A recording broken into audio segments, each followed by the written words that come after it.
Estás escuchando Vinimos, el podcast sobre vinos, espumantes y bebidas de Marisol de la Fuente.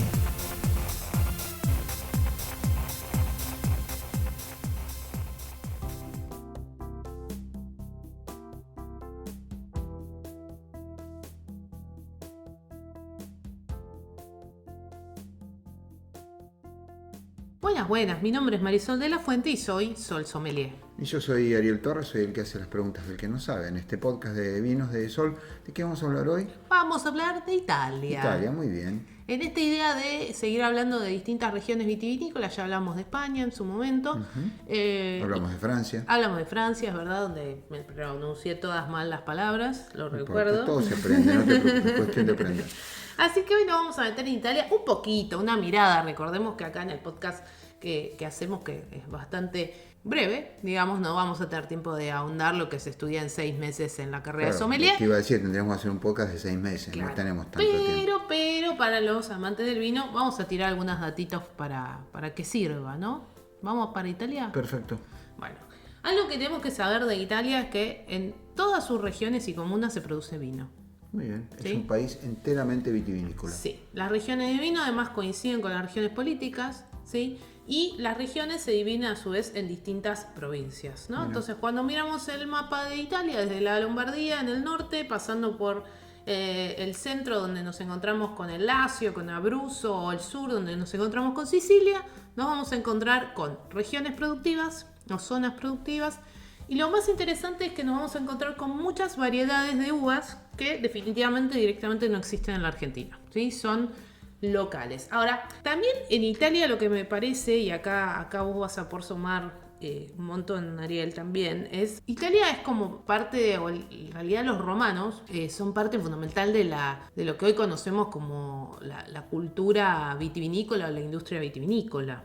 Ellos eran quienes cultivaron en toda Europa, ellos fueron los que llevaron la vid a medida que expandían el imperio, por lo cual cuando convirtieron todas esas cuencas fluviales europeas en terrenos vitícolas, en el Loire, en el Ródano, en Girón y en otros lugares, los ríos fueron como volviéndose también las rutas de transporte, ¿sí? Por lo cual hay un gran desarrollo o las grandes bases de Italia están asociadas al imperio romano. Bueno, sí, claro, eso en su apogeo, cuando sobre todo Julio César, no solamente, pero sobre todo Julio César conquista Europa, conquista toda Europa prácticamente, llega obviamente hasta la Bretaña, obviamente hasta Hispania, conquista todo lo que es hoy Francia, lo que es Alemania. Exacto.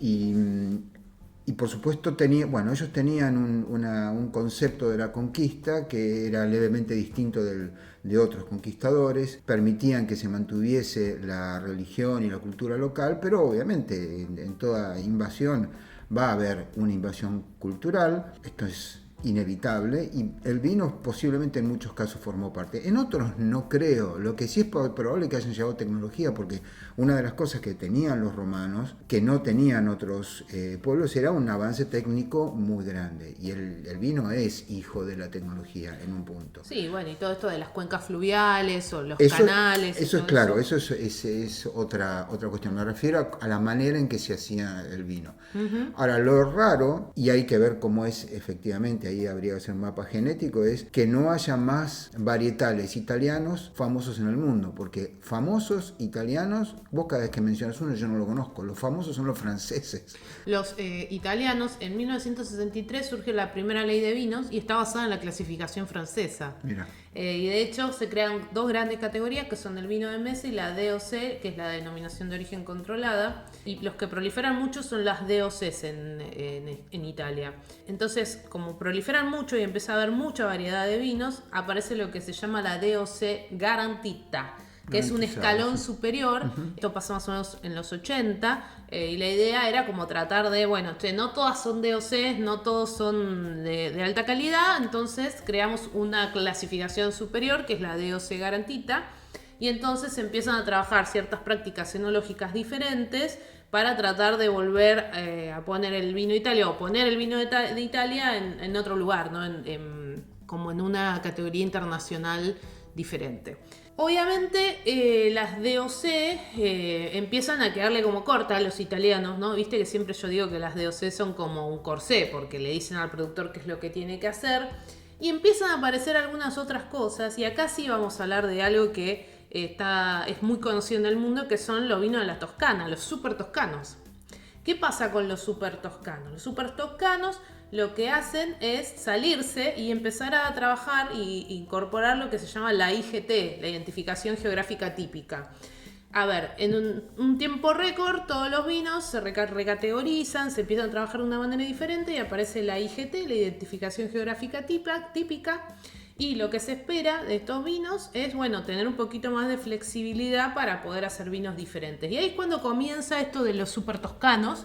Dice la historia que en 1978 el marqués Niccolo Incisa de la Rochetta creó el primer vino de corte bordelés, el Sassicaia, que es uno de los vinos más caros del mundo, sigue siéndolo, que tiene Cabernet Sauvignon y Cabernet Franc, traídas de Château Lafite y con el asesoramiento de enólogos internacionales. Y que en 1971 Piero Antinori, en el corazón del Chianti, saca al mercado el Tignanello, que es un Sangiovese 80% y el resto es Cabernet Sauvignon, con barrica nueva, fruta y vino así bien potente. Entonces empieza con esto de la regulación del super toscano, y a mí me da risa porque me parece simpático, porque vos decías esto de los franceses son los más conocidos. Los franceses son muy conocidos por todas sus denominaciones de origen controlado.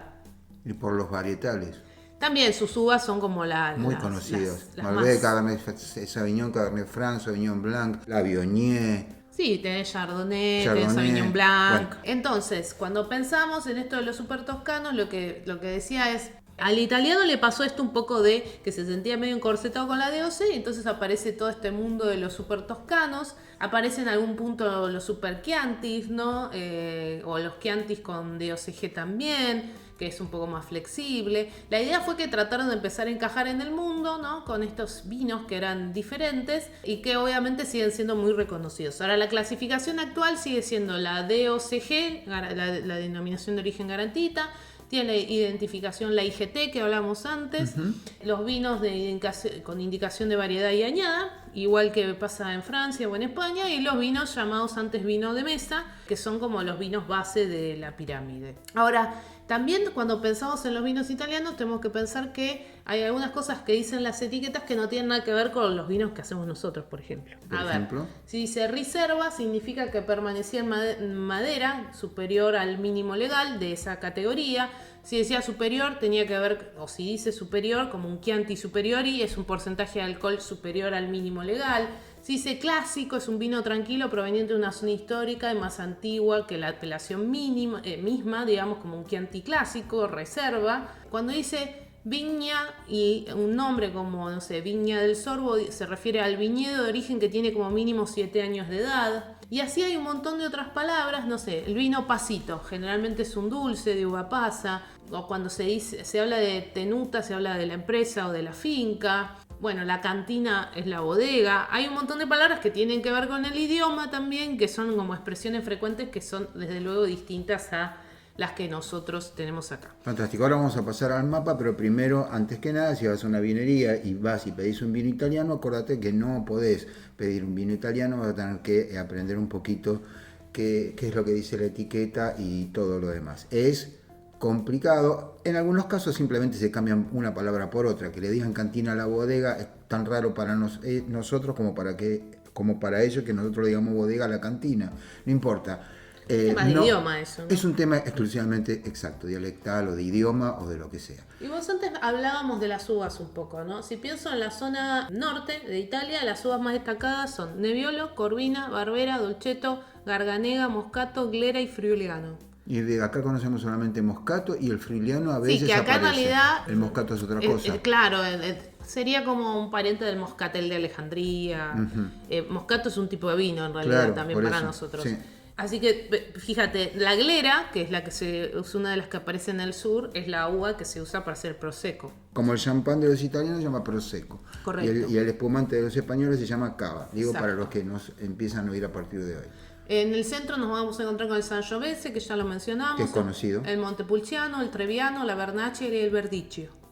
Y en el sur, Primitivo, Aglianico, Nero de Ábola, Malvasía Blanca, Greco y Fiano. Fíjate que Nada, ninguna conocida. Si vos te vas a Cuyo o te vas a las provincias del norte y tal, no vas a encontrar una sola, bueno, alguna por ahí, alguna bodega que esté experimentando con alguna de estas uvas. Si nos vamos a las regiones, por ejemplo, Italia Centro, nos vamos a encontrar con Toscana, Lacio, Umbria, Marche, Abruzzo, Molise, y hay un montón de regiones y DOCs, ¿no? Si pienso en la Toscana, ahí aparece el Chianti, aparece el Brunello di Montalcino, estoy mencionando los más conocidos para aquellos que yo no lo conozco, que son... conocía el primero, pero no... Sí, para los que están en el mundo del vino, digamos, un Brunello di Montalcino es algo que van a saber de qué estamos hablando, ¿no? Fantástico, los que no estamos en el mundo del vino. Y les están enterando gracias al podcast. ¿Y cómo es un Brunello de Montalcino?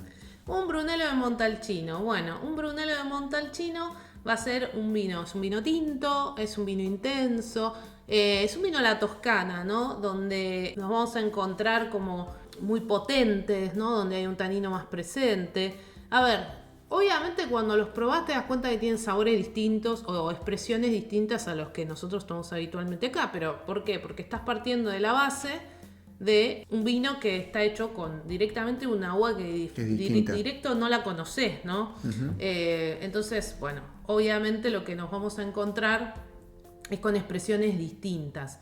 Bueno, nada, decía el Brunello, el Chianti, pero vamos a volver a hablar un poquito en general de algunas regiones. Te decía, DOCG Chianti, DOCG Brunello Montalcino en la Toscana, en Lacio hay, por ejemplo, la DOCG Frascati Superiori, y después empiezan a aparecer un montón más, igual que pasa en Francia o en España, que si te las menciono no te dicen nada, porque realmente no tenés ni idea de dónde quedan, ¿no? Uh-huh.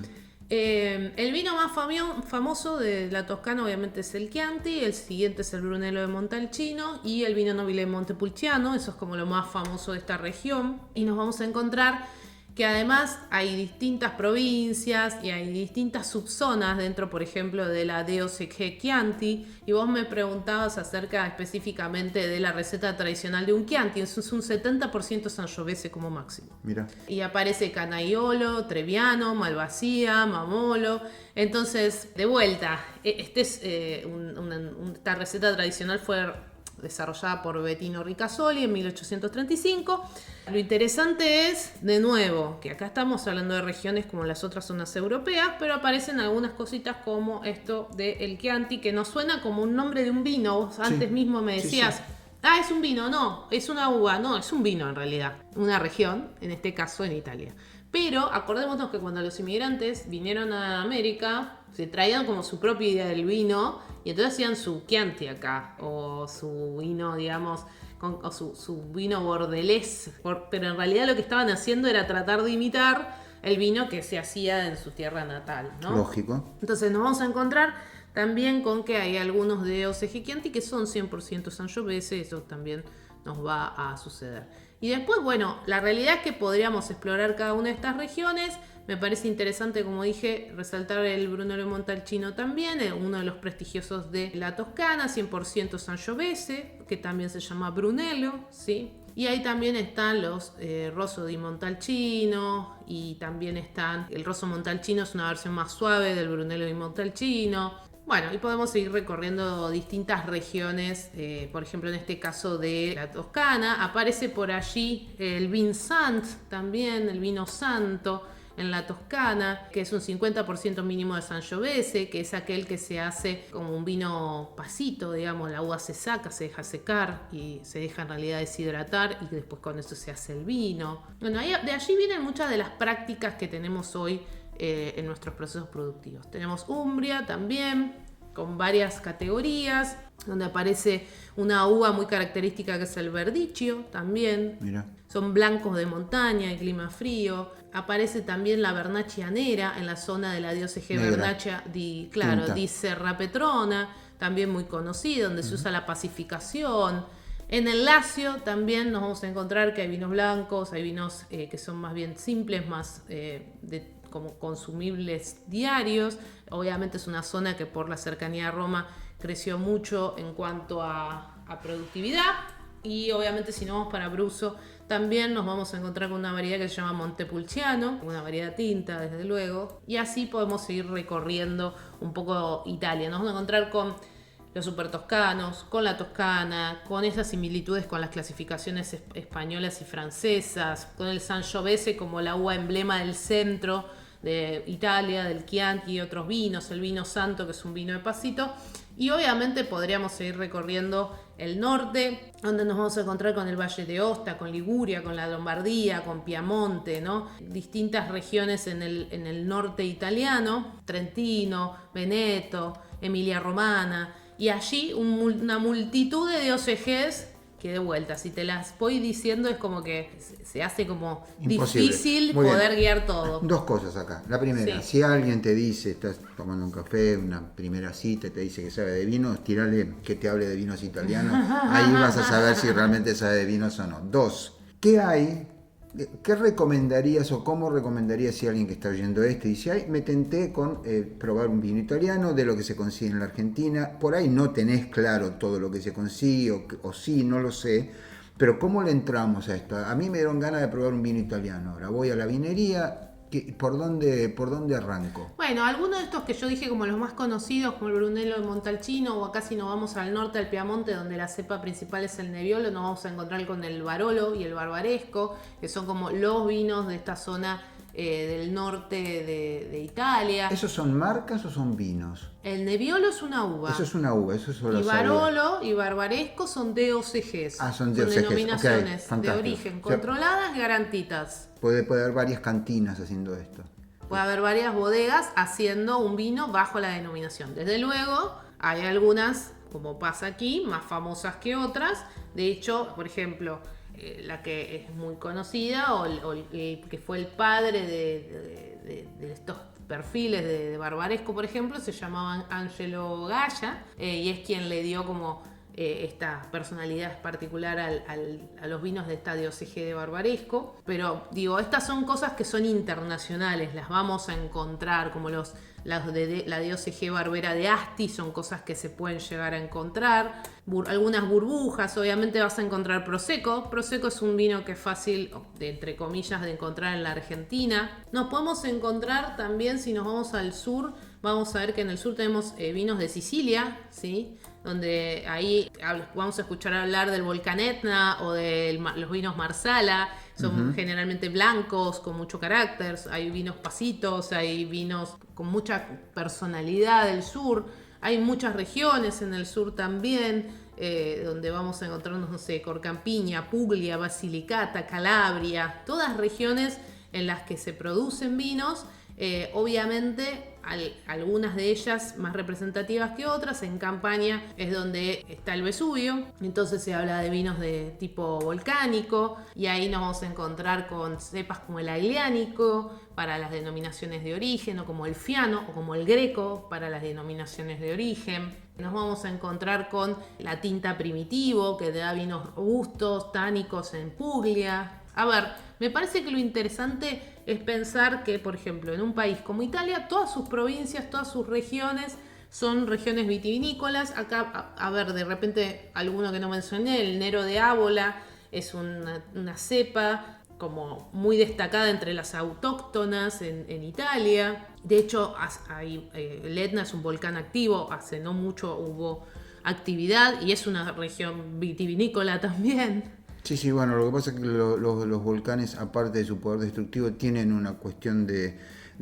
crear terroirs especiales por las cenizas y demás. Vamos a simplificarlo porque obviamente estoy viendo que esto está muy atomizado.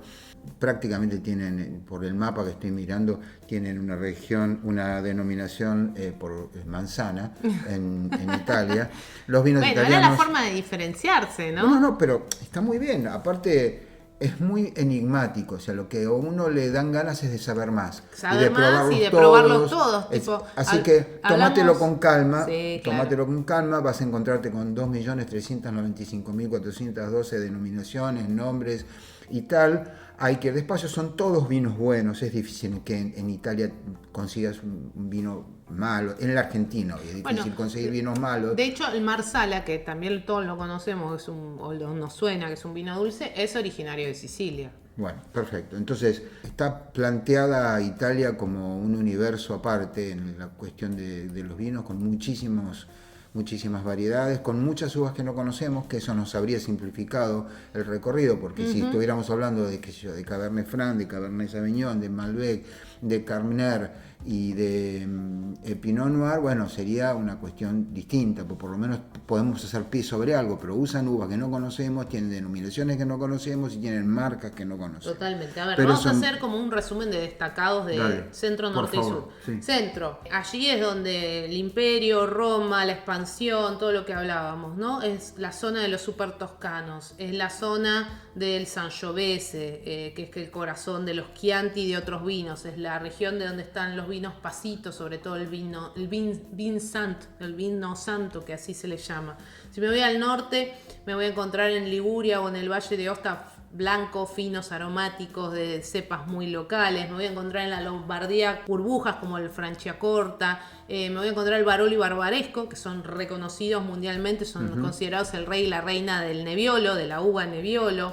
Me voy a encontrar con dolcetos, con barberas, frutas, frescura, Nasti y las burbujas hechas de moscato. Mucho blanco, Fragantis del Friuli, del Trentino, eso en el norte. Y si me voy al sur, me voy a encontrar con el Marsala, el vino dulce más famoso de Italia. Otros dulces, de hecho, pasitos, como decíamos antes, de Moscatel, de Malvasía y de Civivo. Grandes tintos en el Aglianico, grandes blancos en Greco, en Fiano y en Vermentino, uvas autóctonas que reviven, como la Falagina, la Nero de Ábola, la Nero di Troya, los vinos del volcán, los vinos del Etna, y una reconversión, fuerte hacia la historia, la tipicidad, como nos está pasando también a nosotros, ¿no? Muy bien, esta fue una mirada de Italia, nos dejó Súper un poquito resumida. Sí, resumida, pero al mismo tiempo un poquito abrumadora, porque son muchos nombres muy poco conocidos. Siempre hay algo por aprender, esto es fascinante. Esto se llama Vinimos. Vinimos, nos vemos la próxima. Chao.